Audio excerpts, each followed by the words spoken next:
কৌশল করিয়া এক বিন্দু দিলে যত কাজ হয়, বিনা কৌশলে কলস কলস ঢালিলেও তত কাজ হয় না। আমি তোমায় স্নেহ করি, তুমি আমায় স্নেহ করো, অর্থাৎ আমরা পরস্পরকে তেল দিয়ে থাকি। এক তেলে চাকা ঘুরে আরেক তেলে মন ফেরে। বাঙালির বৃত্ত নেই, বৈভব নেই, ঐশ্বর্য নেই, বাঙালির একমাত্র সব ভরসা তৈল। তাই আমি প্রস্তাব করিব প্রতিটি মহকুমায় মহকুমায় একটি তৈল নামক মহাবিদ্যালয় প্রতিষ্ঠা করা হোক। কিন্তু বালাকোটের যুদ্ধ এমন তীব্রভাবে সমাজ বাস্তবতায় মুসলমানদের চিন্তাশীল মানুষের মনোজগতে তীব্রভাবে প্রভাব ফেলেছে। আসসালামু আলাইকুম রহমতুল্লাহি ওয়া বারাকাতুহু। বালাকোট আজাদির সূচনা শীর্ষক আজকের এই আলোচনায় যেই প্রবন্ধ উপস্থাপিত হয়েছে, এটা অত্যন্ত সুখপাঠ্য ছিল। যে উপস্থাপন প্রক্রিয়া এটা নান্দনিক ছিল এবং যথাযথভাবেই তিনি তার বালাকোটকে ঘিরে মুসলিম মানস চেতনায় যে জাগরণ তৈরি হওয়া দরকার সেই দিকটি চমৎকারভাবে তিনি উপস্থাপন করতে পেরেছেন বলে আমি মনে করি। এজন্য আমি প্রবন্ধকার জমিয়তে শুব্বানে আহলে হাদিসের সুযোগ্য সেক্রেটারি জেনারেল জনাব তানজির আহমেদকে আমি অন্তরের অন্তঃস্থল থেকে ধন্যবাদ জানাচ্ছি। প্রিয় সুধীজন, আপনারা এই প্রবন্ধটা বই আকারে হয়েছে, আপনারা নেবেন এবং পড়বেন, আপনারা জানবেন।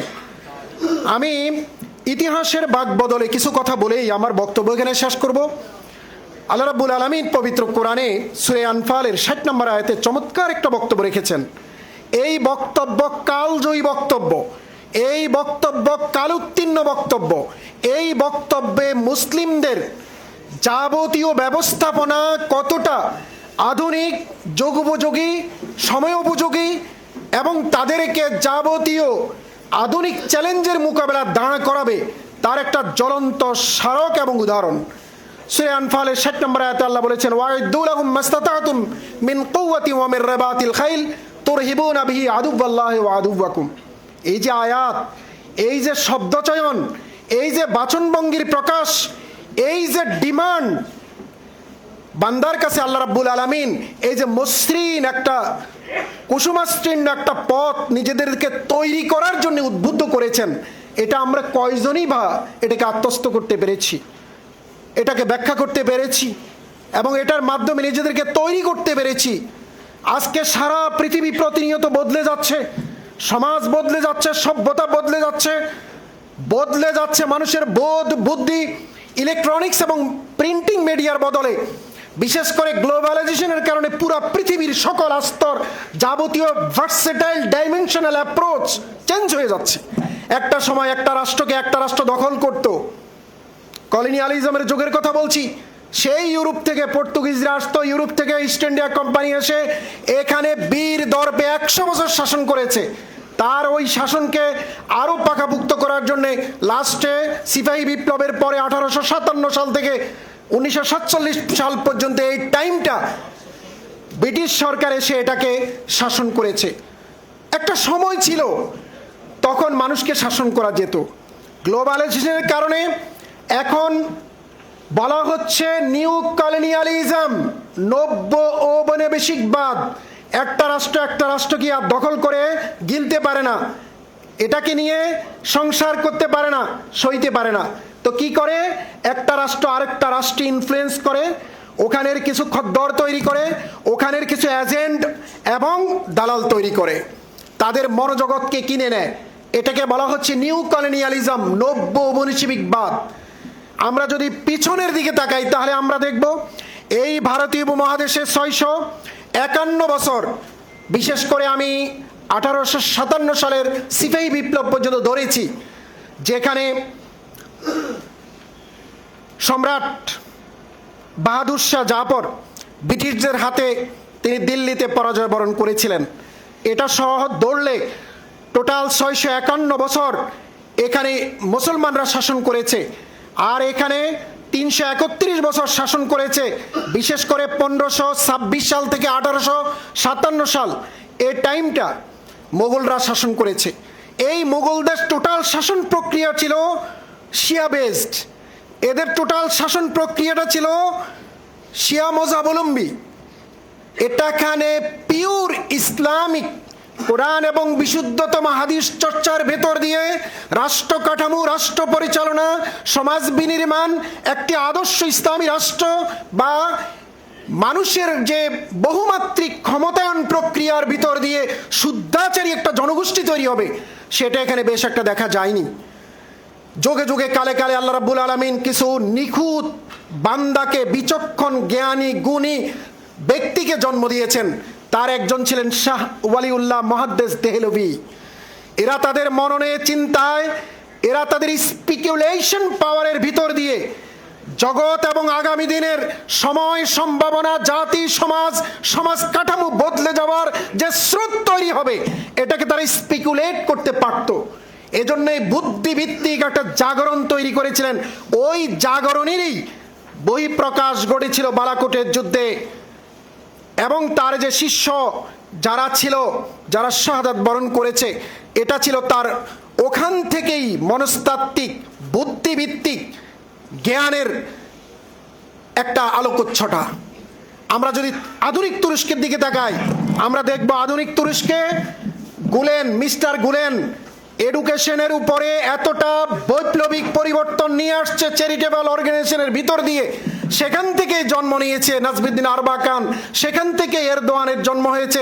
ওই এডুকেশন যে রেভলিউশন করেছে, এটার দিয়ে একটা বিশাল জনগোষ্ঠীর ভিতর দিয়ে কামাল আতাতুর্কের মেরে ফেলা মুসলিম সংস্কৃতির একদম মরুভূমির উপরে সজীবতায় প্রাণ পেয়ে সগৌরবে সমহিমায় একটা বিকল্প ইসলামিক দেনদারোটার জন্ম হয়েছে। এই যে বুদ্ধিভিত্তিক সাইড, এটা আমাদেরকে এই বালাকোটের যুদ্ধ শেখায়। বালাকোটের যুদ্ধের পরাজয়ের কারণ এই প্রবন্ধে উপস্থাপিত হয়েছে। এখানে এই প্রবন্ধে যেটা উপস্থাপিত হয়েছে এবং যেটা ইতিহাসের বইগুলোতে চিত্রিত হয়েছে, সেটা হলো যে গনিমতের মালের প্রতি তীব্র আকর্ষণ, মুনাফিকি এবং এই যে নিজের জাতি সত্তার বিকাশ দ্বারা সম্পর্কে মানুষের মনোজগতে স্থান না থাকা। ফলে এরাই ষড়যন্ত্র করেছে, এরাই পথ দেখিয়েছে, এরাই শিখদেরকে বিভিন্ন ধরনের সাময়িক সুবিধার জন্য সহায়তা করেছে। এই সহায়তার ফলশ্রুতিতেই এখানে বালাকোটের যুদ্ধে আপাতত দৃষ্টিতে ওই যুদ্ধে মুসলমানরা হেরেছে। কিন্তু বালাকোটের যুদ্ধ এমন তীব্রভাবে সমাজ বাস্তবতায় মুসলমানদের চিন্তাশীল মানুষের মনোজগতে তীব্রভাবে প্রভাব ফেলেছে। তার মাত্র এই 1857 সালে এই সিপাহী বিপ্লব হয়ে গেছে। এবং এই সিপাহী বিপ্লবে তখনকার দিনে সেকুলার ছিল না, তখনকার দিনে জাতীয়তাবাদী চেতনা ছিল না। তখনকার দিনে মুসলমানরা জাতিসত্তার জন্যে, ইসলামের জন্যে, ইসলামের বুদ্ধিভিত্তিকে বিকশিত করার জন্যই তারা কাজ করেছে। আর অধিকাংশ মানুষ ইংরেজদের তোষামোদী শ্রেণী ছিল। এজন্য হরপ্রসাদ শাস্ত্রী খুব ব্যঙ্গাত্মকভাবে বিশাল প্রবন্ধ তিনি লিখেছেন। রাগে, ক্ষোভে, দুঃখে, কষ্টে স্বাধীনতার আন্দোলন থেকে মানুষ যে বিচ্যুত হচ্ছে, ইংরেজদের অতিরিক্ত তোষামোদ করার ভিতর দিয়ে যে একটা ভাব সমাজ জীবনে ফুটে উঠছে, এটার প্রতি এতটা তিনি বিরাগ বাজন, এতটা খেপাটে চিন্তা তার ছিল, তিনি লিখেছেন তৈল প্রবন্ধ। সেখানে তিনি রাগ করে লিখেছেন, কৌশল করিয়া এক বিন্দু দিলে যত কাজ হয়, বিনা কৌশলে কলস কলস ঢালিলেও তত কাজ হয় না। আমি তোমায় স্নেহ করি, তুমি আমায় স্নেহ করো, অর্থাৎ আমরা পরস্পরকে তেল দিয়ে থাকি। এক তেলে চাকা ঘুরে আরেক তেলে মন ফেরে। বাঙালির ভিত্ত নেই, বৈভব নেই, ঐশ্বর্য নেই, বাঙালির একমাত্র সব ভরসা তৈল। তাই আমি প্রস্তাব করিব প্রতিটি মহকুমায় মহকুমায় একটি তৈল নামক মহাবিদ্যালয় প্রতিষ্ঠা করা হোক। কিন্তু মুসলমানরা এই তোষামোদী ভাবে কখনো ছিল না। কারণ এই বাহাদুর শাহ পার্কে সিপাহী বিপ্লবের পরে যাদেরকে ফাঁসি দেওয়া হয়েছে, সিপাহী বিপ্লবের টোটাল দোষ ইস্ট ইন্ডিয়া কোম্পানি যাদের ঘাড়ে চাপিয়েছে, অধিকাংশই ছিল আপনার মুসলিম, বেশিরভাগই ছিল মুসলিম। এই অঞ্চলের স্বাধীনতা, সার্বভৌমত্ব, মুসলিম জাতি সত্তা বিকাশ ধারার মুসলমানদের আন্দোলন, সংগ্রাম, আত্মত্যাগ, শাহাদাত বরণ, এটা ছিল মানে আজীবনের জন্য জ্বলন্ত একটা দৃষ্টান্ত। 1765 সালে ইস্ট ইন্ডিয়া দেওয়ানি লাভ করার পরেই তারা দেখলো যে খ্রিস্টান মিশনারিদের গিয়ে কাজ করে কিভাবে মানুষদেরকে খ্রিস্টান বানানো যায়। তারা দেখলো তখনকার দিনে আলেম ওলামা মসজিদ এবং ফুরকানিয়া মুক্তব ইমাম খতিব তারা রাজকোষ থেকে বেতন পেত। ইলতুৎমিশের সময় 36 লক্ষ টনকা বরাদ্দ করা হয়েছিল মসজিদের ইমামদের জন্য। এ অঞ্চলে কোনো বিদেশি মারা গেলে তার সম্পত্তি সাথে সাথেই মসজিদে দান করা হতো। এই অঞ্চলে কোনো যাদের ছেলে মেয়ে নেই, এই ধরনের যেই কেউ মারা যেত নিঃসন্তান, তাদের ছেলে মেয়ে আখিরাতে যুক্ত হতো। মসজিদ মাদ্রাসার শত শত বিঘা এবং একর সম্পত্তি ছিল। এই জায়গাটুকুতেই মসজিদের ইমামরা রাজকোষ থেকে বেতন পেত, সম্মানের জায়গা ছিল বলে যখন এই মিশনারিরা কাজ করত মসজিদের ইমামের কাছে চলে যেত, ইমাম সাথে সাথে তাদেরকে বলতো যে জীবন দিবে, না খেয়ে থাকবে, মরে যাবে, তারপরে ইমান হারা হবে না। এই যে সমাজ জীবনে ইমামদের, সমাজ জীবনে আলেম ওলামাদের যে আধিপত্য ছিল, গ্রহণযোগ্যতা ছিল, এটাকেই শেষ করার জন্য তারা 1776 সালে আমিনি কমিশন গঠন করেছে। 1796 সালে আমিনি কমিশন রিপোর্ট দিয়েছে প্রত্যেকটি লাখেরাজ সম্পত্তির জন্য জেলা কালেক্টরেট অফিসে দলিল দেখাতে হবে। তখনকার দিনের মানুষ অবিদ্যান ছিল, দলিল দস্তাবেজ করতো না। এজন্য এই 1822 সালে আমিনি কমিশন রিপোর্ট দিয়েছে সকল মসজিদ মুক্তব মাদ্রাসা ফুরকানিয়ার সকল সম্পত্তি বাজেয়াপ্ত করা হবে।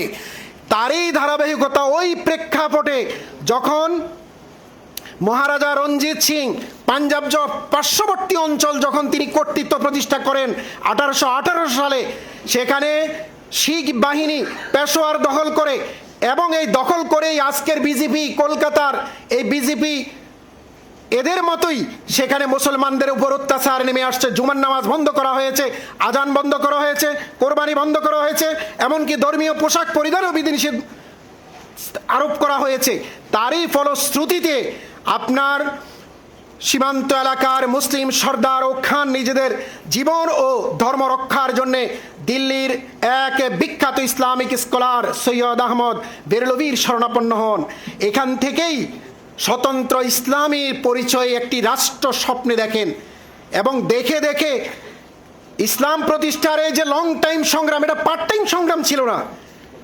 এবং যুগে যুগে যারা ইসলাম প্রতিষ্ঠার কাজ করেছে এরা পার্ট টাইম করে নেয় আমাদের মতো। ফলে এটা সজীবতায় প্রাণ পেয়েছে, কথা এবং বাস্তবতার সাথে প্রাচুর্যতা ছিল। মানুষ গভীরভাবে এটাকে উপলব্ধি করতে পেরেছে এবং এই চিন্তায় একীভূত হয়েছে, এই সংগ্রামে একীভূত হয়ে তারা রক্ত দিয়েছে, তারা জীবন দিয়েছে, তারা শাহাদাত বরণ করেছে।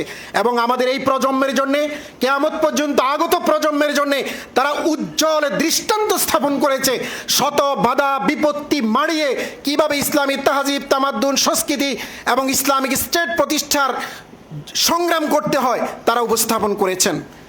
আমরা এটা থেকে ভালোভাবে জ্ঞান নিয়ে আমাদের শিক্ষা ব্যবস্থা, আমাদের কারিকুলাম, আমাদের অনেক জায়গায় এই বালাকোট নিয়ে আমাদের এই আজকের মুসলিম যুবক তরুণরা বেশি কিছু জানে বলে মনে হয় না। এবং এই যে প্রেস ক্লাবে আজকে এখানে একটা বালাকোট নিয়ে আলোচনা হচ্ছে, আমি বাংলাদেশে আর কোথাও এই বালাকোট নিয়ে 6 মে চলে গেছে, কোথাও বড় ধরনের কোনো আলোচনা, সেমিনার, সিম্পোজিয়াম, ডিসকাশন হয়েছে বলে আমার জানা নেই। এজন্য আমি আবারও জমিয়তুল শুব্বানে আহলে হাদিসের এই ইন্টেলেকচুয়াল লেভেলের এই কর্মতৎপরতাকে সাধুবাদ জানাই, ধন্যবাদ জানাই এবং আমাকে দাওয়াত দেওয়ার জন্য কৃতজ্ঞতা জানিয়ে আমার বক্তব্য এখানে শেষ করছি। আসসালামু আলাইকুম।